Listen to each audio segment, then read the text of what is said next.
الحمد لله نحمده ونستعينه ونستغفره ونعوذ بالله من شرور أنفسنا ومن سيئات أعمالنا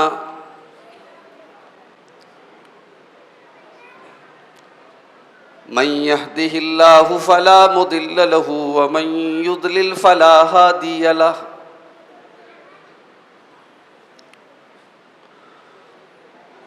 وأشهد أن لا إله إلا الله وحده لا شريك له وأشهد أن محمدًا عبده ورسوله يا أيها الذين آمنوا اتقوا الله حق تقاته ولا تموتن إلا وأنتم مسلمون يا أيها الناس اتقوا ربكم الذي خلقكم من نفس واحدة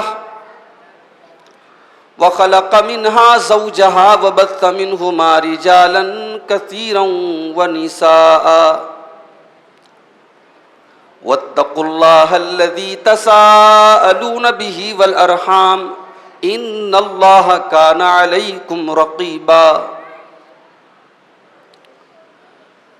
يا أيها الذين آمنوا اتقوا الله وقولوا قولا سديدا يصلح لكم أعمالكم ويغفر لكم ذنوبكم ومن يطع الله ورسوله فقد فاز فوزا عظيما أما بعد فإن خير الحديث كتاب الله وخير الهدي هدي محمد صلى الله عليه وسلم وشر الأمور محدثاتها وكل محدثة بدعة وكل بدعة ضلالة وكل ضلالة في النار أعوذ بالله من الشيطان الرجيم بسم الله الرحمن الرحيم وعباد الرحمن الذين يمشون على الأرض هونا وإذا خاطبهم الجاهلون قالوا سلاما والذين يبيتون لربهم سجدا وقياما والذين يقولون ربنا اصرف عنا عذاب جهنم إن عذابها كان غراما إنها ساءت مستقرا ومقاما صدر محترم، علماء کرام، بزرگوں اور دوستوں، نوجوان ساتھیوں، پردہ نشین ماں اور بہنوں، پیارے بچوں، اللہ کی توفیق سے، اس کے فضل و کرم سے ہم اور آپ آج رمضان کے اس مقدس مہینے میں اس بابرکت مجلس میں شامل ہیں اور قرآن و سنت کی باتوں کو سننے کے لیے ہم سب اکٹھا ہوئے ہیں۔ اللہ تعالی ہم سب کی اس حاضری کو قبول فرمائے اور جو باتیں بیان کی جائیں، بیان کرنے والوں کو، سننے والوں کو، سب کو رب العالمین عمل کی توفیق عطا فرمائے، آمین۔ ایک باپ کے کئی بیٹے ہوتے ہیں، لیکن ان بیٹوں میں جو بیٹا باپ کا فرما بردار ہوتا ہے، باپ کو خوش کرتا ہے، تو باپ کو اپنے اس بیٹے پر ناز ہوتا ہے۔ باپ کہتا ہے کہ میرا بیٹا تو وہ ہے، اس کا مطلب یہ نہیں کہ باقی اس کے بیٹے نہیں ہیں، یہ باپ کا ایک محبت ظاہر کرنے کا انداز ہے کہ میرا حقیقت میں لائق بیٹا وہ ہے۔ ابھی جو آیتیں میں نے آپ کے سامنے پڑھی ہیں یہ قرآن کریم کے 19ویں پارے کی آیتیں ہیں، سورہ فرقان کی آیتیں۔ سورہ فرقان کی آیت نمبر 63 سے لے کر کے 76 تک اللہ تعالیٰ نے اپنے کچھ اسپیشل بندوں کا ذکر کیا ہے، اپنے کچھ خاص بندوں کا ذکر کیا ہے، اور اپنے خاص بندوں کی اللہ تبارک و تعالیٰ نے 12 کوالٹیز بیان کی ہیں، 12 صفات بیان کی ہیں، اور ان 12 صفات کو بیان کرنے کے پہلے اللہ تبارک و تعالیٰ نے جو گفتگو کو شروع کیا ہے وہ انداز ذرا سا آپ دیکھیے۔ وَعِبَادُ الرَّحْمَنِ الَّذِينَ يَمْشُونَ عَلَى الْأَرْضِ هَوْنًا، رحمان کے بندے وہ ہیں، اللہ کے بندے وہ ہیں۔ اب یہاں سے ان کی خوبیاں بیان ہو رہی ہیں۔ اس کا مطلب یہ نہیں کہ باقی رحمان کے بندے نہیں ہیں، رحمان کے بندے تو سب ہیں۔ جو اللہ کے آگے سجدہ کرے وہ بھی رحمان کا بندہ ہے، جو نہ کرے وہ بھی بندہ ہے۔ لیکن یہ اللہ کے اسپیشل بندے ہیں، خاص بندے ہیں۔ اللہ تبارک و تعالیٰ اپنے خاص بندوں کا تذکرہ کر کے ہمیں اور آپ کو سبق دے رہا ہے۔ اے میرے بندو آ جاؤ، تم بھی میرے خاص بندے بن جاؤ، یہ چیزیں تم اپنے اندر بھی پیدا کر لو، یہ صفتیں تم اپنے اندر پیدا کر لو۔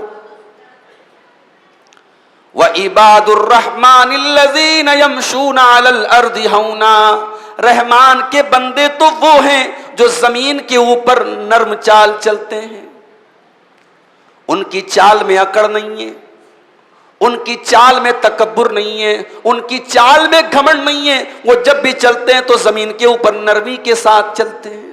یہ پہلی پہچان ہے۔ غور کر رہے ہیں آپ؟ اللہ اپنے اسپیشل بندوں کا تذکرہ کر رہا ہے، پہلے نماز کا ذکر نہیں کیا، پہلے روزے کا ذکر نہیں کیا، پہلے پیشانی پر سجدے کے نشان کا ذکر نہیں کیا، پہلے قرآن کی تلاوت کا ذکر نہیں کیا، پہلے اللہ نے اخلاق کا ذکر کیا، پہلے اللہ نے کیریکٹر کا ذکر کیا، پہلے اللہ نے بیہیویئر کا ذکر کیا۔ آج ہم نے دین کو بہت محدود کر دیا ہے، ہم نے یہ سمجھا کہ 5 ٹائم کے نمازی بن جاؤ، دیندار بن گئے۔ ہم نے سمجھا کہ پیشانی کو سجدے کے نشان سے آباد کر دو، دیندار بن گئے۔ زبان سے گالی دیتے رہو، اخلاق سے دوسروں کو تکلیف پہنچاتے رہو، دوسروں کا جینا حرام کرتے رہو، لیکن لمبی داڑھی رکھ لی اور سجدے کا نشان ماتھے پر آ گیا تو ہم نے سمجھا کہ ہم بہت بڑے دیندار بن گئے۔ نہیں میرے پیارے ساتھیوں، سجدے کا نشان اگر دینداری کی پہچان ہے، چہرے پر داڑھی کا ہونا اگر دینداری کی پہچان ہے، تو اچھے اخلاق کا ہونا بھی یہ دینداری کی پہچان ہے۔ اللہ کے پیارے نبی فرماتے ہیں کہ قیامت کے دن ما من شیء یوضع فی المیزان اثقل من حسن الخلق، اللہ کے یہاں میزان عمل کے اوپر، اللہ کے عمل کے ترازو کے اوپر سب سے زیادہ وزندار اگر کوئی چیز ہوگی، سب سے زیادہ بھاری اگر کوئی چیز ہوگی تو وہ انسان کے بہترین اخلاق ہوں گے، بہترین اخلاق۔ تو رحمان کے بندے زمین کے اوپر نرم چال چلتے ہیں۔ اللہ کو تکبر پسند نہیں ہے، اللہ ان بندوں کو پسند کرتا ہے جن کے اندر تواضع ہو، نرمی ہو، خاکساری ہو۔ اللہ کے پیارے نبی کو دیکھیے، آپ کا مقام اتنا بڑا ہے لیکن آپ صحابہ کرام کے ساتھ اس طریقے سے گھل مل کر کے بیٹھتے تھے کہ کوئی آنے والا مہمان جب آتا تھا وہ فرق نہیں کر پاتا تھا کہ اللہ کے نبی کون ہے اور آپ کے صحابہ کون ہیں۔ آپ کے لیے کوئی اسپیشل کرسی نہیں تھی، آپ کے لیے کوئی اسپیشل گدا نہیں تھا، آپ کے لیے کوئی اسپیشل سیٹ نہیں تھی، آپ کے دروازے پر کوئی دربان نہیں رہتا تھا، آپ کے لیے کوئی پروٹوکال نہیں تھا، آپ عام لوگوں کی طرح زندگی بسر کیا کرتے تھے۔ ایک مرتبہ اللہ کے نبی کے پاس ایک آدمی آتا ہے، اللہ کے نبی سے جب باتیں کرنے لگتا ہے، ابن ماجہ کی روایت ہے، اللہ کے پیارے نبی کی ہیبت اس کے دل پر چھا جاتی ہے، اللہ کے نبی کا رعب و دبدبہ اس کے دل پر چھا جاتا ہے اور وہ کانپنے لگتا ہے۔ اللہ کے نبی فرماتے ہیں تجھے کانپنے کی ضرورت نہیں ہے، تجھے ڈرنے کی ضرورت نہیں ہے، انی انا ابن امرأۃ تاکل القدید، میں تو ایسی عورت کا بیٹا ہوں جو مکے کے اندر سوکھا گوشت کھایا کرتی تھی، جو روٹی کے ٹکڑے کھایا کرتی تھی، میں بھی تیری طرح ایک انسان ہوں، میں بھی ایک عورت کا بچہ ہوں۔ یہ اللہ کے نبی کا اخلاق تھا۔ جب مکہ فتح ہوا، اللہ کے نبی فتح مکہ کے موقع پر مکے میں داخل ہو رہے ہیں، 10 سال کے بعد اس مکہ کی سرزمین میں آپ داخل ہو رہے ہیں جس مکہ سے آپ کو نکلنا پڑا تھا، جہاں پر آپ کے اوپر ظلم و ستم کے پہاڑ توڑے گئے تھے، جہاں پر نماز پڑھنا آپ کے لیے دوبھر کر دیا گیا تھا۔ جب آپ مکہ میں داخل ہو رہے تھے، آپ کے چہرے پر غم کے آثار تھے، آپ کی آنکھوں سے آنسو بہ رہے تھے، آپ کا سر جھکا ہوا تھا اور آپ کی زبان پر اللہ کی تسبیح کے کلمات جاری تھے۔ آپ کے اندر کوئی اکڑ نہیں تھی، آپ کے اندر کوئی تکبر نہیں تھا، آپ کی زبان سے کوئی فخر کے کلمات نہیں تھے۔ یہ ہے اسلام کی تعلیم۔ تو رحمان کے خاص بندے پہلا کام یہ کرتے ہیں کہ زمین کے اوپر نرم چال چلتے ہیں۔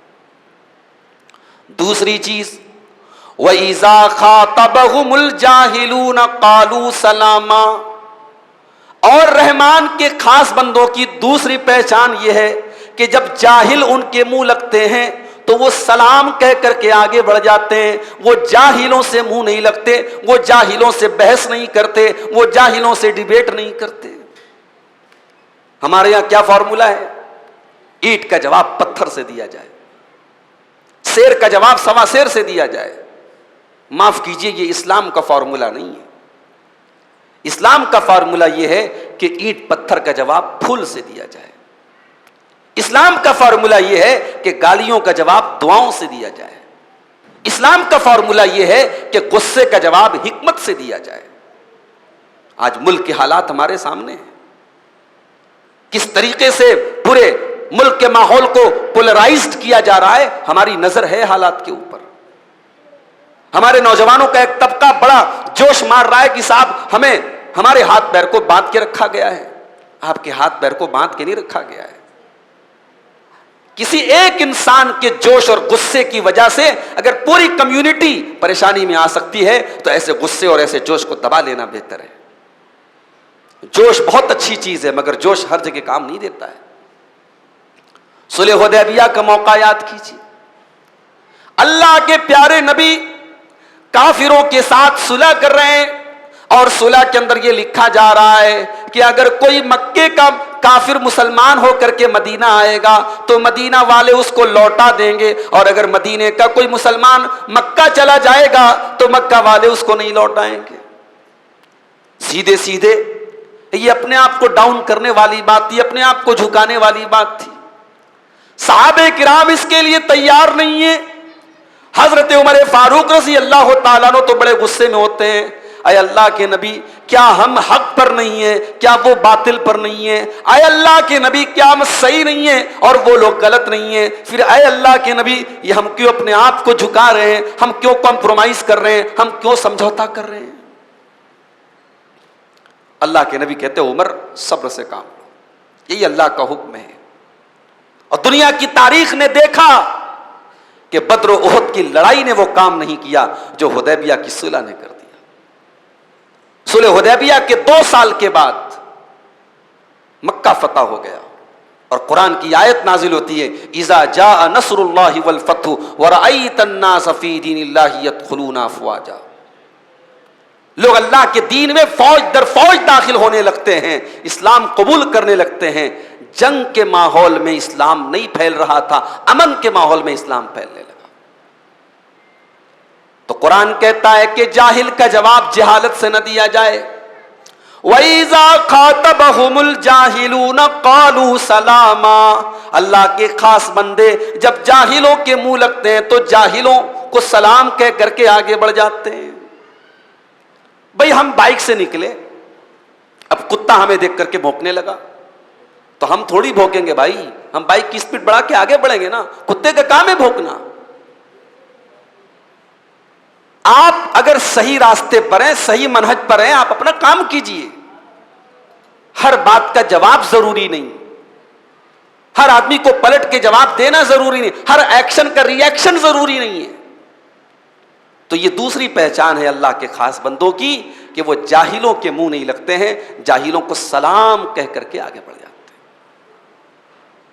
اچھا سلام کہتے ہیں, سلام کا مطلب سمجھتے ہیں؟ یہاں سلام کا مطلب السلام علیکم ورحمۃ اللہ والا سلام نہیں ہے. یعنی جاہلوں کے بھی جب وہ منہ لگتے ہیں تو سلامتی والی بات کرتے ہیں, امن اور شانتی کی بات کرتے ہیں. وہ جاہلوں سے بھی جہالت کی لینگویج میں بات نہیں کرتے. اللہ کے نبی بیٹھے ہوئے صحابہ کے ساتھ, یہودیوں کا گزر ہوتا ہے. یہودی اللہ کے نبی سے بہت حسد کرتے تھے, جلن رکھتے تھے اپنے دل میں. انہوں نے السلام علیکم کے بجائے اللہ کے پیارے نبی کو السلام علیکم کہہ دیا. السلام علیکم کا مطلب کہ تم پر موت آ جائے, تم ہلاک ہو جاؤ, تم برباد ہو جاؤ. اللہ کے پیارے نبی کو انہوں نے بددعا کے الفاظ کہہ دیے. حضرت عائشہ کے کانوں میں یہودیوں کے جملے پڑ گئے. حضرت عائشہ نے فوراً جواب دیا وعلیکم السلام واللعنت, اے یہودیوں تم پر موت آ جائے, تم پر اللہ کی لعنت آ جائے, تم برباد ہو جاؤ. اللہ کے نبی نے فرمایا عائشہ مہلن یا عائشہ, عائشہ کنٹرول یور سیلف, آرام سے رہو. کیا بات ہے, اتنے جوش میں کیوں؟ ان اللہ یحب الرفق فی الامر کلہ, اے عائشہ اللہ تعالی ہر چیز میں نرمی کو پسند کرتا ہے, تم نرمی سے کام لو. اما عائشہ نے فرمایا اے اللہ کے پیارے نبی, شاید آپ نے سنا نہیں کہ انہوں نے کیا کہا ہے. انہوں نے آپ کو السلام علیکم نہیں کہا ہے, انہوں نے آپ کو السلام علیکم کہا ہے. انہوں نے موت کے الفاظ آپ کے لیے استعمال کیے, انہوں نے بددعا کے الفاظ آپ کے لیے استعمال کیے. آپ نے فرمایا اے عائشہ میں نے سن بھی لیا اور جواب بھی دے دیا. جب انہوں نے مجھ کو کہا وہ السلام علیکم, جب انہوں نے مجھ کو کہا تو میں نے جواب میں کہہ دیا وعلیکم تم پر بھی ہو, جو الفاظ تم میرے لیے استعمال کر رہے ہو وہ الفاظ تمہارے اوپر بھی ہو. یہ تھا نبی کا جواب. آپ نے گالی کا جواب گالی سے نہیں دیا. یہودیوں نے السلام علیکم کہا, نبی نے وعلیکم بس اتنا بول دیا کہ جو تم میرے لیے بول رہے ہو وہ تم پر بھی ہو. گالی کا جواب آپ نے گالی سے نہیں دیا. تو یہ دوسری پہچان ہے. پہلی پہچان زمین پر نرم چال چلتے ہیں, دوسری پہچان جاہل ان کے منہ لگتے ہیں تو سلام کہہ کر کے آگے بڑھ جاتے ہیں. تیسری پہچان والذین یبیتون لربہم سجدا وقیاما, اور اللہ کے خاص بندوں کی تیسری پہچان یہ ہے کہ وہ زمین کے اوپر نرم چال چلتے ہیں. والذین یبیتون لربہم سجدا وقیاما, وہ رات بھر سجدہ اور قیام کرتے ہیں. ان کی راتیں اللہ کی بارگاہ میں سجدے میں گزرتی ہیں, قیام میں گزرتی ہیں. رات بھر تہجد پڑھتے ہیں. اب ظاہر کی جو تہجد پڑھے گا رات میں وہ فجر کی نماز تھوڑی غائب کرے گا, وہ ظہر کی نماز سے تھوڑی غائب رہے گا. جب وہ پانچوں ٹائم کی نماز کا پابند ہے تب وہ تہجد کی نماز پڑھ رہا ہے. اللہ کے خاص بندے صرف 5 ٹائم کے نمازی نہیں ہوتے ہیں, وہ رات میں جب دنیا آرام کر رہی ہوتی ہے وہ بستر چھوڑ کر کے اللہ سے دعائیں کرتے رہتے ہیں, اللہ کی بارگاہ میں نماز پڑھتے رہتے ہیں. اور جانتے ہو تہجد کی نماز اسپیشل نماز ہے, یہ بڑی خاص نماز ہے. یہ رات میں اندھیرے میں پڑھی جاتی ہے, دنیا والے نہیں دیکھ پاتے کہ یہ بندہ کیا کر رہا ہے. تو جب یہ دنیا سے چھپ کر کے یہ نیکی کرتا ہے تو اللہ کہہ رہا ہے کہ تہجد پڑھنے والے کو وہ ثواب دیں گے جو کسی کو نہیں پتا. فلا تعلم نفس ما اخفی لهم من قرۃ اعین جزاء بما كانوا يعملون. اے تہجد پڑھنے والے, اے راتوں کو قیام اللیل کرنے والے, اے راتوں کو اٹھ کر کے عبادت کرنے والے, تیرے رب نے جنت میں کون کون سی نعمتیں تیرے لیے تیار کر کے رکھی ہیں کوئی نہیں جانتا. جس طریقے سے تو چھپ کر کے عبادت کرتا تھا تیری نیکی کو بھی ہم نے چھپا کر کے رکھا ہے. تیری عبادت سیکرٹ تھی تو تیرا ثواب بھی سیکرٹ ہے. تیرا ثواب کیا ہوگا یہ قیامت کے دن پتا چلے گا. تو اللہ کے خاص بندے تہجد پڑھتے ہیں، رات رات بھر سجدے اور قیام میں گزار دیتے ہیں۔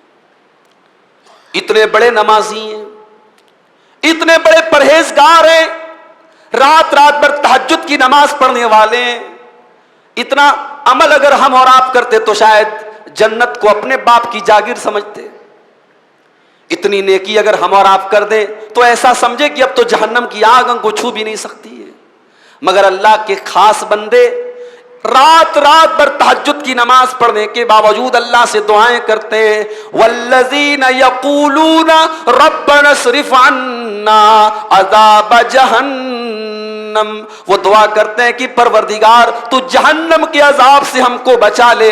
ان عذابہا کان غراما، جہنم کا عذاب تو چمٹ جانے والا ہے، جہنم کا عذاب تو پکڑ لینے والا ہے، جہنم کا انسان کو لگ جانے والا ہے۔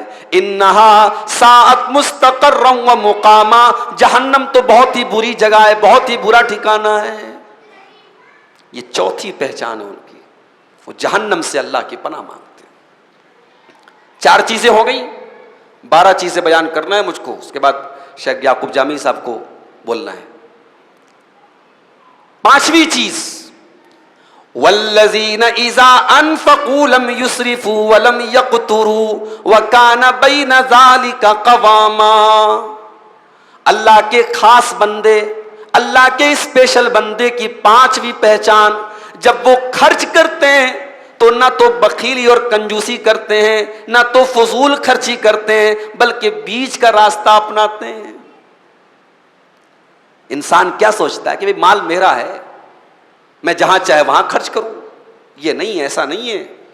مال آپ کا نہیں ہے، مال اللہ کا ہے، آپ کو استعمال کرنے کے لیے دیا گیا ہے۔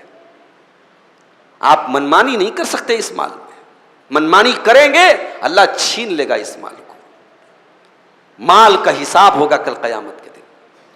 اللہ کے نبی فرماتے ہیں قیامت کا دن ہوگا، انسان سے 5 سوالات کیے جائیں گے، 5 سوالوں کا جواب دیے بغیر کوئی اپنی جگہ سے ہل بھی نہیں پائے گا۔ ان 5 سوالوں میں ایک سوال یہ بھی کیا جائے گا وَعَن مَالِهِ مِنْ أَيْنَ اكْتَسَبَهُ وَفِيمَ أَنْفَقَهُ، تو نے اپنا مال کہاں سے کمایا اور تو نے کہاں خرچ کیا، کہاں خرچ کیا؟ ناجائز جگہوں پر خرچ کیا، زنا پر خرچ کیا، شراب پر خرچ کیا، کہاں تو نے خرچ کیا؟ اپنے مال کا حساب دے۔ تو اللہ کے خاص بندے نہ تو بخیلی کرتے ہیں، بخیلی کیا ہے؟ بچے ترس رہے ہیں، اس کے پاس پیسہ ہے، بچے اچھا کھانے کو ترس رہے ہیں، اس کی بیوی اچھا کپڑا پہننے کو ترس رہی ہے، اس کے پاس دولت ہے، مگر یہ بچا بچا کے رکھتا ہے۔ کس کے لیے بچا کے رکھتا ہے بھائی؟ کس کے لیے بچا کے رکھتا ہے؟ جس دن مرے گا 2 گز زمین میں کفن کے کپڑوں میں جائے گا، تو کچھ لے کے نہیں جائے گا۔ یہ بینک بیلنس، یہ زمین، یہ جائیداد، یہ دولت، یہ نوکر، یہ چاکر، یہ روپیے، یہ پیسے سب یہیں رہ جائیں گے، سب ٹھاٹ پڑا رہ جائے گا جب لاد چلے گا بنجارا۔ کچھ لے کے نہیں جانا ہے میرے بھائیوں۔ اسی لیے اللہ کے نبی فرماتے ہیں انسان کہتا ہے، آدم کا بیٹا کہتا ہے میرا مال میرا مال میرا مال، حالانکہ انسان کا مال صرف 3 طریقے کا ہوتا ہے۔ ما اکلت فافنیت، جو کھا کر کے ختم کر دیا، وما لبست فابلیت، جو پہن کر کے پرانا کر دیا، وما تصدقت، اور جو اللہ کی راہ میں صدقہ کر کے آگے بڑھا دیا۔ کھا کے ختم کر دیا، پہن کے پرانا کر دیا، اور اللہ کی راہ میں صدقہ کر کے آگے بڑھا دیا۔ بس دیر آر 3 ویرائٹیز، بس یہ 3 ویرائٹی ہے انسان کے مال کی۔ تو اللہ کے خاص بندے جب خرچ کرتے ہیں تو بخیلی نہیں کرتے، بچوں کا حق ان کو دیتے ہیں، بیوی کا حق اس کو دیتے ہیں، مہمان کا حق اس کو دیتے ہیں، رشتہ دار کا حق اس کو دیتے ہیں، ماں کا حق اس کو دیتے ہیں، باپ کا حق اس کو دیتے ہیں۔ بھائی صاحب آپ تو مارکیٹ میں ماشاءاللہ حریص کھا رہے ہیں، آج کل تو رمضان کا مہینہ ہے، میں نے جمعہ کے خطبے میں آپ کیا بول دیا کہ رمضان کے مہینے میں تھوڑا سمپل کھاؤ۔ فیس بک پر بڑے برے کمنٹ آ رہے ہیں، عبدالغفار صاحب کو کیا تکلیف ہے بھائی، ہم بہترین کھائیں گے، برکت کا مہینہ، ہم برکت والا سامان کھائیں گے۔ بڑے گندے کمنٹ آ رہے ہیں، لوگ بڑا برا بول رہے ہیں۔ چلو بھائی معافی چاہتا ہوں، میں معذرت چاہتا ہوں، کھاؤ بھائی آپ، میں تو کہہ چکا ہوں یہ قوم کھانے کے لیے پیدا ہوئی ہے، آپ کے کھانے پر تو کوئی بندش نہیں لگا سکتا۔ لیکن جو کھائیے آپ اپنی فیملی کو بھی کھلائیے. آپ صاحب مارکیٹ میں مرغ مسلم کھا رہے ہیں اور بیوی گھر میں دال کھا رہی, یہ تو انصاف کی بات نہیں ہے نا. آپ جو کھائیے اپنی بیوی کو بھی کھلائیے, اپنے بچوں کو بھی کھلائیے, ان کا بھی حق ہے. اگر آپ کہیں گھومنے پھرنے جا رہے ہیں تو جائز لمٹس میں رہ کر کے اپنی فیملی کو بھی ٹائم دیجیے, اپنے بچوں کو بھی ٹائم دیجیے. یہ اللہ کے نبی کی سنت ہے, یہ اسلام کا طریقہ ہے کہ آپ بخیلی مت کیجیے, آپ کنجوسی مت کیجیے, اور آپ اسراف بھی مت کیجیے, فضول خرچی بھی مت کیجیے, درمیان کا راستہ اپنائیے. اس کے بعد اللہ نے فرمایا والذین لا يدعون مع اللہ الہا آخر ولا يقتلون النفس التي حرم اللہ الا بالحق ولا يزنون. اور میرے اسپیشل بندے 3 کاموں سے بہت دور رہتے ہیں, 3 کام وہ کبھی نہیں کرتے. پہلا کام والذین لا يدعون مع اللہ الہا آخر, وہ اللہ کے علاوہ کسی اور کو نہیں پکارتے, وہ شرک نہیں کرتے, وہ اللہ کے علاوہ کسی اور کے در پہ نہیں جاتے, کسی اور سے مرادیں نہیں مانگتے, شرک نہیں کرتے. ظاہر ہے دنیا کا سب سے بڑا پاپ ہے شرک, دنیا کا سب سے بڑا ظلم ہے شرک. کبھی کبھی میں محسوس کرتا ہوں کہ شرک کو لے کر کے ہمیں جتنا سینسٹیو ہونا چاہیے ہم اتنے سینسٹیو نہیں ہیں. اگر آپ کے پڑوس میں کوئی ہتیا کر دے, کسی کا مرڈر کر دے, آپ کہتے ہیں یار بڑا گندا آدمی ہے, مرڈر کر دیا اس نے. آپ کے ریلیشن میں کوئی اللہ نہ کرے کوئی لڑکا زنا کر دے, آپ کی نظر پڑے گی, کہیں گے کتنا گندا آدمی ہے, زنا کرتا ہے, بدکاری کرتا ہے. مگر آپ کے آس پاس نہ جانے کتنے لوگ ہیں جو شرک کرتے ہیں, دن رات اللہ کی ذات کے ساتھ غیروں کو شریک کرتے ہیں, دن رات اللہ کے علاوہ غیروں کے نام پہ نظر و نیاز کرتے ہیں, غیروں کے آستانے پہ جا کے سر جھکاتے ہیں. لیکن آپ کے دل میں کبھی یہ خیال نہیں آتا یار یہ بہت غلط کام کر رہے ہیں. اس کا مطلب کہ شرک کو لے کر کے جو غیرت ہونی چاہیے, جو سینسٹیوٹی ہونی چاہیے, جو غصہ ہونا چاہیے, وہ ہمارے اندر نہیں. سب سے بڑا پاپ شرک ہے. یہ مرڈر سے بھی بڑا گناہ ہے, یہ زنا سے بھی بڑا گناہ ہے, یہ شراب سے بھی بڑا گناہ ہے. اللہ کی دھرتی پر رہ کر, اللہ کی آکسیجن میں سانسیں لے کر, اللہ کا دیا رزق کھا کر اللہ کے ساتھ کسی اور کو شریک کرنا, یہ دنیا کا سب سے بڑا پاپ ہے میرے پیارے ساتھی. اللہ کے خاص بندے شرک نہیں کرتے. وَلَا يَقْتُلُونَ النَّفْسَ الَّتِي حَرَّمَ اللَّهُ إِلَّا بِالْحَقِّ, اور وہ کسی بے قصور کی ہتیا نہیں کرتے, کسی نردوش کو قتل نہیں کرتے. کسی بے قصور کو قتل کرنا یہ مسلمان کی شان نہیں ہے. جو لوگ اسلام کو آتنکواد کا دھرم کہتے ہیں, جو اسلام کو دہشت گردی کی تعلیم دینے والا مذہب کہتے ہیں, ان کو قرآن کا مطالعہ کرنا چاہیے, ان کو اسلام کی اسٹڈی کرنی چاہیے. اللہ کہہ رہا ہے کہ کسی بے قصور کی ہتیا کرنے والا میرا خاص بندہ نہیں ہو سکتا. وَلَا يَزْنُونَ, اور تیسرا گناہ اللہ نے فرمایا کہ وہ زنا نہیں کرتے, وہ بدکاری نہیں کرتے, وہ اپنی شرمگاہوں کا غلط استعمال نہیں کرتے. یہ 3 اسلام کی نظر میں ٹاپ کرائمز ہیں, یہ 3 بڑے بڑے گناہ ہیں. اسی لیے جب اللہ کے نبی سے پوچھا گیا کہ اے اللہ کے نبی سب سے بڑا گناہ کیا ہے, آپ نے فرمایا ان تجعل للہ ندا وہو خلق, سب سے بڑا گناہ یہ ہے کہ تم اللہ کے برابر کسی کو ٹھہرا دو جبکہ اللہ نے تم کو پیدا کیا ہے. پوچھا گیا ہے اللہ کے نبی اس کے بعد سب سے بڑا گناہ کیا ہے, آپ نے فرمایا ان تقتل ولدک خشیۃ ان یطعم معک, دوسرا سب سے بڑا گناہ یہ ہے کہ آپ اپنے بچے کو قتل کر دیں اس ڈر سے کہ کل وہ آپ کے ساتھ کھائے گا. پھر پوچھا گیا اللہ کے نبی تیسرا سب سے بڑا گناہ کیا ہے, آپ نے فرمایا ان تزانی حلیلۃ جارک, اپنے پڑوسی کی بیوی کے ساتھ آپ زنا کریں, یہ سب سے بڑا گناہ ہے. پڑوسی کا نام کیوں لیا گیا؟ زنا تو کسی کے ساتھ بھی حرام ہے. پڑوسی ٹرسٹ کرتا ہے آپ کے اوپر, پڑوسی بھروسہ کرتا ہے. اگر آپ نے پڑوسی کی بیوی کے ساتھ زنا کیا ہے تو آپ نے زنا بھی کیا ہے اور آپ نے اپنے پڑوسی کی بیوی کے پڑوسی کے بھروسے کا قتل کیا ہے. پڑوسی کا جو بھروسہ ہوتا ہے اس کو توڑا ہے آپ نے, اس لیے اللہ کے نبی نے پڑوسی کا نام لیا ہے. تو یہ ٹاپ 3 کرائمز ہے. یہ اسلام کی نظر میں 3 بڑے بڑے گناہ ہیں. اللہ کے خاص بندے نہ شرک کرتے ہیں, نہ قتل کرتے ہیں, نہ زنا کرتے ہیں. اب اس کے بعد جب اللہ نے ان تینوں گناہوں کو ذکر کیا تو فرمایا وَمَن يَفْعَلْ ذَلِكَ يَلْقَى ثَامًا، جو ان تینوں گناہوں میں سے کوئی گناہ کرے گا، جو شرک کرے گا، جو قتل کرے گا، جو زنا کرے گا، وہ بہت بڑا نقصان اٹھائے گا.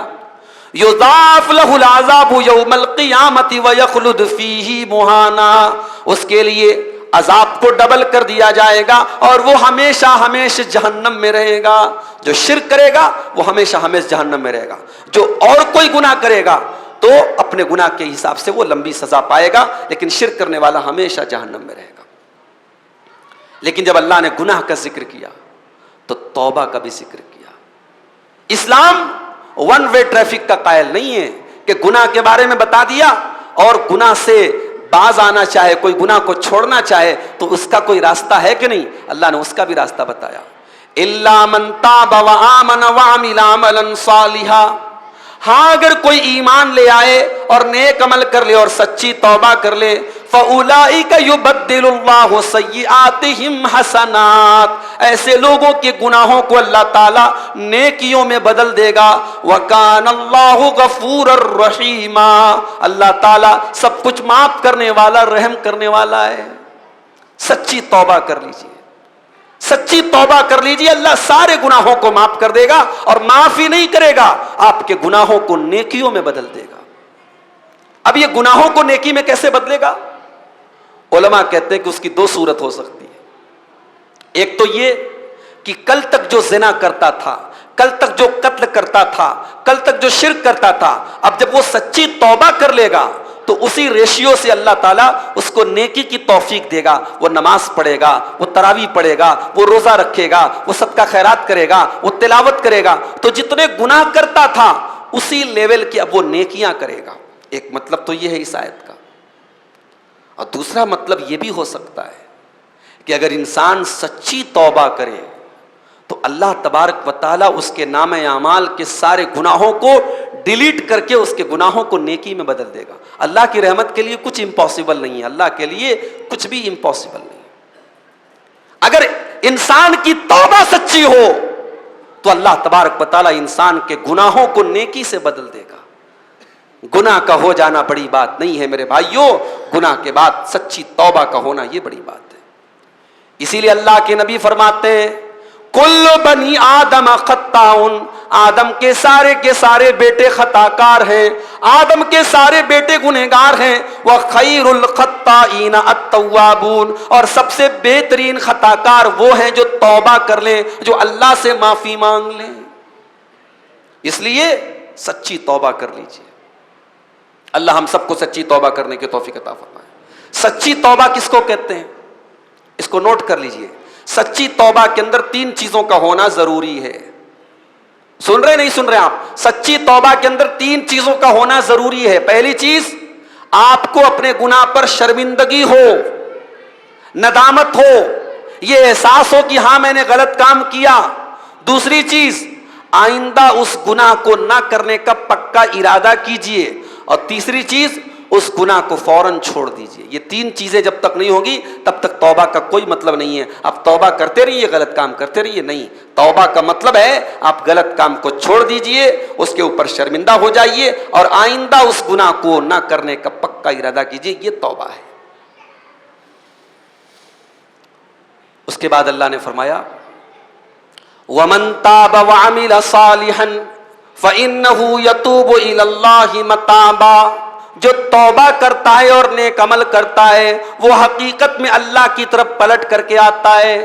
توبہ کرنے والا جب گناہ سے توبہ کرتا ہے تو سیدھے راستے پر پلٹ کے آ جاتا ہے. جب اس نے گناہ کیا تھا وہ غلط راستے پر چلا گیا تھا، جب اس نے توبہ کر لی تو سیدھے راستے پر آ گیا. تو یہ 8 چیزیں ہو گئیں. اللہ کے خاص بندوں کی 8 پہچان میں نے بتا دی. اب 4 چیزیں اور سن لیجئے. نمبر 9، والذین لا یشہدون الزور، اور رحمان کے خاص بندے غلط جگہوں پر نہیں جاتے، ناجائز جگہوں پر نہیں جاتے، غلط کاموں کی جگہوں پر نہیں جاتے. جہاں غلط کام ہو رہا ہو، جہاں جھوٹ بولا جا رہا ہو، جہاں حرام کام کیا جا رہا ہو، وہاں وہ نہیں جاتے. نیا سال آتا ہے، بڑے بڑے ہوٹلوں میں ناچ گانے کا پروگرام ہوتا ہے، ہمارا مسلمان نوجوان ہزاروں روپے کے لاکھوں روپے کے ٹکٹ خرید کر کے ناچ گانا دیکھنے جاتا ہے. میرے پیارے ساتھیوں، اللہ کے خاص بندے ایسے کاموں میں شریک نہیں ہوتے. جہاں بھی ناجائز کام ہو رہا ہو، جہاں بھی حرام کام ہو رہا ہو، جہاں بھی اللہ کو ناراض کرنے والا کام ہو رہا ہو، جہاں بھی اللہ کو غصہ دلانے والا کام ہو رہا ہو، اللہ کے خاص بندے ایسی جگہوں پر نہیں جاتے، ایسے کاموں میں شریک نہیں ہوتے. اور لا یشہدون الزور کا ایک مطلب اور بھی ہے کہ جھوٹی گواہی نہیں دیتے. ان کو پیسہ دے کر کے خریدا نہیں جا سکتا، ان کو رشوت کے بل پہ خریدا نہیں جا سکتا. وہ جھوٹی گواہی نہیں دیتے، وہ غلط گواہی نہیں دیتے. اس کے بعد فرمایا وَإِذَا مَرُّوا بِاللَّغْوِ مَرُّوا كِرَامًا، اور میرے اسپیشل بندوں کی 10ویں پہچان، جب وہ کسی لغو چیز کے پاس سے، کسی غلط چیز کے پاس سے گزرتے ہیں تو شرافت کے ساتھ آگے بڑھ جاتے ہیں، وہ غلط چیز میں انوالو نہیں ہوتے. ایک شاعر کہتا ہے سبھی ہم ہی سے کہتے ہیں نگاہیں اپنی نیچی رکھ، سبھی ہم ہی سے کہتے ہیں نگاہیں اپنی نیچی رکھ، کوئی ان سے نہیں کہتا نہ نکلے یوں آیا ہو کر. شاعر کہتا ہے، منچلا شاعر کہتا ہے صاحب عورتیں کیسا کیسا کپڑا پہن رہی ہیں، کیسی کیسی ڈریس پہن رہی ہیں، ان سے کوئی نہیں کہتا کہ تم پردے میں نکلو، ہم سے لوگ کہتے ہیں نگاہوں کو نیچا رکھ. شاعر اگر مجھ سے ملاقات کرتا تو میں کہتا کہ تو غلط بول رہا ہے، اسلام نے تجھے بھی کہا ہے، اسے بھی کہا ہے.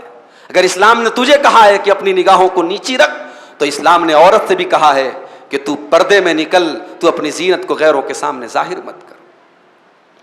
تو اللہ کے خاص بندے، ان کے سامنے کوئی بے پردہ ہو کے جا رہا ہے، کوئی بے حیائی کو ظاہر کر رہا ہے، کوئی غلط چیز ان کے سامنے ہو رہی، وہ انوالو نہیں ہوتے، وہ اس میں شامل نہیں ہوتے، وہ شرافت کے ساتھ آگے گزر جاتے ہیں. اس کے بعد 11ویں چیز والذین اذا ذکروا بآیات ربہم، اور اللہ کے خاص بندوں کی 11ویں پہچان، جب ان کے سامنے ان کے رب کی آیتیں پڑھی جاتی ہیں، جب قرآن کی آیتیں پڑھی جاتی ہیں، لم یخروا علیہا صما وعمیانا، وہ اندھے اور بہرے بن کر کے گر نہیں جاتے. وہ قرآن کو اندھے اور بہرے بن کر کے نہیں سنتے ہیں، وہ قرآن کو سمجھتے ہیں، وہ قرآن کو غور سے سنتے ہیں. ایسے ہم اور آپ تراویح کی نماز میں قرآن سنتے ہیں، ہمارے یہاں تو پھر بھی ماشاءاللہ سکون کے ساتھ تراویح ہوتی ہے. اب جہاں 3 دن کی تراویح ہو رہی ہے، جہاں 5 دن کی تراویح ہو رہی ہے، جہاں 10 دن کی تراویح ہو رہی ہے، تو وہاں امام صاحب جب قرآن پڑھتے ہیں تو راجدھانی ایکسپریس ٹرین چلاتے ہیں اور قرآن ایسا پڑھتے ہیں بس یعلمون تعلمون بھی بڑی مشکل سے سنائی دیتا ہے. کیا یہ قرآن کے ساتھ مذاق نہیں ہے؟ میں کہتا ہوں کہ غیر مسلم جو قرآن کو جلا رہا ہے، شاید وہ اتنی بڑی توہین نہیں کر رہا ہے قرآن کی جتنی بڑی توہین آج کا مسلمان کر رہا ہے. یہ قرآن کے ساتھ بڑا بھدا مذاق ہے میرے بھائیوں، یہ قرآن کے ساتھ کھلواڑ ہے. قرآن کوئی ایسی کتاب نہیں ہے کہ اسے رٹو طوطے کی طرح پڑھ لیا جائے اور اندھے اور بہرے بن کر کے سن لیا جائے. والذین اذا ذکروا بآیات ربہم، میرے خاص بندے تو وہ ہیں جب ان کے سامنے میرا قرآن پڑھا جاتا ہے، لم یخروا علیہا صما وعمیانا، وہ اندھے بن کر کے، وہ بہرے بن کر کے گر نہیں جاتے، وہ غور کرتے ہیں، وہ سمجھتے ہیں. جب صحابہ قرآن پڑھتے تھے، اللہ اکبر، عذاب کی آیتیں آتی تھی تو رونے لگتے تھے، جنت کا ذکر آتا تھا تو مسکراہٹ آ جاتی تھی، اللہ کی رحمت کا تذکرہ آتا تھا تو دل جھوم جاتا تھا، دل خوش ہو جاتا تھا، جب عذاب کا تذکرہ آتا تھا تو دل کانپ جاتا تھا. میرے پیارے ساتھیوں، یہ قرآن کوئی رٹو طوطے کی طرح پڑھنے کی کتاب نہیں ہے. قرآن کو سمجھنے کی کوشش کرو، قرآن سے نصیحت حاصل کرنے کی کوشش کرو. یہ قرآن تو ہمارے دلوں کے لاک کو کھولنے والی کتاب ہے، ہمارے دلوں کے تالے کو کھولنے والی کتاب ہے. اللہ نے فرمایا افلا یتدبرون القرآن ام علی قلوب اقفالها، تم قرآن کے اوپر غور کیوں نہیں کرتے؟ یہ قرآن تو تمہارے دلوں کے تالے کو کھولنے والی کتاب ہے. قرآن دلوں کے تالے کو کھول دیتی ہے. اس کے بعد 12ویں چیز، ان کی 12ویں پہچان، والذین یقولون ربنا هب لنا من ازواجنا وذریاتنا قرۃ اعین واجعلنا للمتقین اماما، اور میرے خاص بندوں کی آخری پہچان یہ ہے کہ جب وہ اللہ کی بارگاہ میں دعا کے لیے ہاتھ اٹھاتے ہیں تو صرف اپنے لیے دعا نہیں کرتے، اپنے بال بچوں کے لیے بھی دعا کرتے ہیں اور کہتے ہیں ربنا ہب لنا من ازواجنا، اے ہمارے پروردگار ہماری بیویوں کو اور ہمارے بچوں کو ہماری آنکھوں کی ٹھنڈک بنا دے۔ بیوی کو آنکھوں کی ٹھنڈک بنا دے۔ بیوی آنکھوں کی ٹھنڈک کب بنتی بھائی؟ جب میک اپ کرتی ہے، جب سجتی ہے، جب سنورتی ہے، جب خوبصورت کپڑے پہنتی ہے؟ نہیں، جب بیوی فجر کی نماز کے ٹائم آپ کو بڑے محبت سے اٹھاتی ہے کہ اٹھیے صاحب فجر کا ٹائم ہو گیا۔ بیوی آپ کی آنکھوں کی ٹھنڈک تب بنتی ہے جب آپ کی سگریٹ پینے کی عادت چھڑا دیتی ہے، آپ کی جھوٹ بولنے کی عادت چھڑا دیتی ہے، آپ کی کوئی غلط عادت کو بدل دیتی ہے۔ آپ کے بچے آپ کی آنکھوں کی ٹھنڈک کب بنتے ہیں؟ جب آپ کا کوئی بچہ قرآن کا حافظ بنتا ہے اور رمضان کے مہینے میں تراویح کی نماز پڑھاتا ہے، پیچھے ہزاروں لوگ جب تراویح کی نماز پڑھتے ہیں تو باپ کا دل خوشی سے باغ باغ ہو جاتا ہے۔ بچے آنکھوں کی ٹھنڈک کب بنتے ہیں؟ جب باپ فجر کی نماز میں مسجد میں آتا ہے تو پہلی صف میں اپنے بچے کو بیٹھا ہوا پاتا ہے، تب اس کے دل کو سکون ملتا ہے۔ اللہ کے خاص بندے دعا کرتے ہیں ربنا ہب لنا من ازواجنا وذریاتنا قرۃ اعین، اے پروردگار ہمارے بیوی بچوں کو ہماری آنکھوں کی ٹھنڈک بنا دے، وجعلنا للمتقین اماما، اور اے اللہ تو ہمیں متقیوں کا امام بنا دے، تو صرف متقی مت بنا، ہم کو ایسا بنا دے کہ لوگ ہم کو فالو کریں، لوگ ہمارے پیچھے پیچھے چلیں، لوگ ہماری اقتدا کریں، تو ہمیں متقیوں کا امام بنا دے۔ صرف متقی مت بنو، متقیوں کے امام بنو، ایسا تقوی پیدا کرو کہ زمانہ مثال دے آپ کی۔ تو یہ رحمان کے خاص بندوں کی 12 پہچان ہے۔ اب یہ 12 چیزیں بیان کرنے کے بعد اللہ تعالیٰ کہتا ہے کہ یہ 12 چیزیں اگر تمہارے اندر پیدا ہو گئی تو تم کو بدلے میں کیا ملے گا؟ اولئک یجزون الغرفۃ بما صبروا ویلقون فیہا تحیۃ وسلاما۔ یہ 12 چیزیں اپنے اندر پیدا کر لو، تم اللہ کے اسپیشل بندے بن جاؤ، اللہ تم کو جنت میں اسپیشل کمرے دے گا۔ کبھی 5 اسٹار ہوٹل میں گئے آپ؟ بھائی ظاہر ہے کہ عام آدمی تو نہیں جا سکتا نا۔ 5 اسٹار ہوٹل میں ایک رات گزارنے کا جو چارج ہوتا ہے 20 ہزار، 40 ہزار، 50 ہزار روپیہ ہوتا ہے ایک رات کا۔ دنیا کے لیے ایک 5 اسٹار ہوٹل کا ایک کمرہ بہت بڑی نعمت ہے صاحب۔ لوگ بڑے فخر سے بیان کرتے ہیں میں تو حیدرآباد میں گیا تھا 5 اسٹار ہوٹل میں ٹھہرا تھا، میں ممبئی میں گیا تھا 5 اسٹار ہوٹل میں ٹھہرا تھا۔ میں کہتا ہوں میرے رب کی جنت کے سامنے یہ دنیا کے تمام 5 اسٹار نہیں 7 اسٹار ہوٹل آ جائیں، یہ کوڑا ہے کوڑا میرے پیارے بھائی۔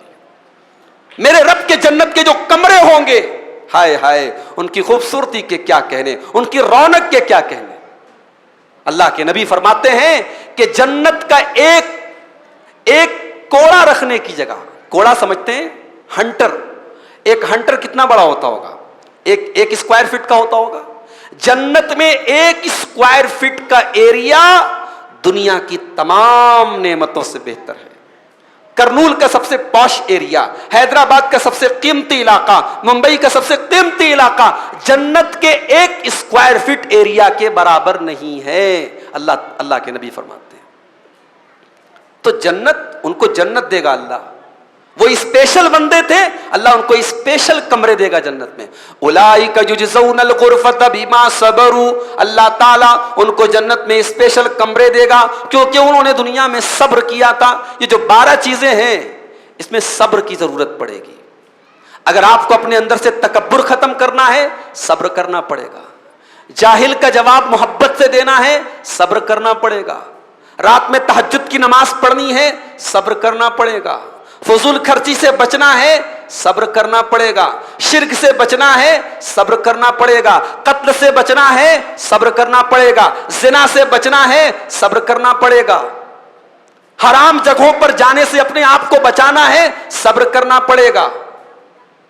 اور اسی طریقے سے اگر کسی حرام اور لغو چیز کے پاس سے گزر کے شرافت سے گزر جانا ہے صبر کرنا پڑے گا۔ اگر قرآن کی آیتوں کو کے اوپر غور کرنا ہے اور سمجھنا ہے تو صبر کرنا پڑے گا، اور بال بچوں کی بھلائی چاہیے تو صبر کرنا پڑے گا۔ ان تمام چیزوں میں صبر کی ضرورت پڑے گی، اس لیے اللہ کہہ رہا ہے کہ اپنے ان اسپیشل بندوں کو ان کے صبر کی وجہ سے ہم جنت میں اسپیشل کمرے دیں گے، اور جب جنت میں وہ جائیں گے یلقون فیہا تحیۃ و سلاما، تو جنت میں فرشتے ان کو سلام کریں گے، فرشتے سلام کریں گے، فرشتے ویلکم کریں گے، فرشتے ان کا استقبال کریں گے، خالدین فیہا، اور وہ جنت میں ہمیشہ رہیں گے، حسنت مستقر و مقاما، اور جنت بڑا ہی بہترین ٹھکانہ ہے۔